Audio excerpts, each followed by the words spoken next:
Happy Thanksgiving, everyone. For many of us, this holiday will be filled with family and friends, feasting, and football. But let's get to the elephant in the room, one of the most spectacular events of the year, the Macy's Thanksgiving Day Parade. I mean, my cat is named after this thing.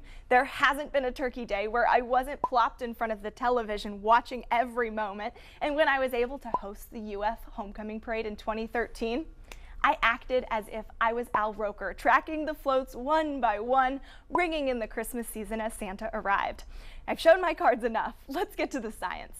This year on the parade's 92nd annual celebration, the Northeast will be facing frigid conditions. I'm talking air that's traveled all the way from Siberia, and it's set to be one of the coldest Thanksgiving days on record for New York City. Now, the parade balloons don't mind the temperatures as much as they mind the wind. The cold air that's descending upon the Big Apple will be accompanied by a stiff, icy breeze. Rules are the balloons cannot fly if winds are sustained at 23 miles per hour or if those gusts are greater than 34 miles per hour.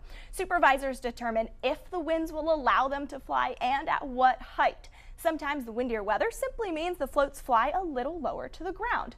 Now, winds at the surface are not the same as what's happening well above our heads.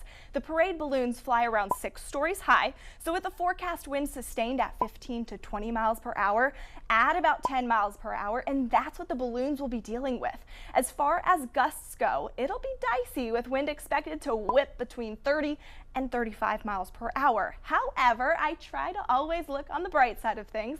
The Arctic air's arrival could actually help my fellow parade fanatics. With the polar high pressure moving in, the colder, more dense air could be sinking to the ground, which would mean less mixing of our atmosphere and not quite as windy as forecast models are projecting.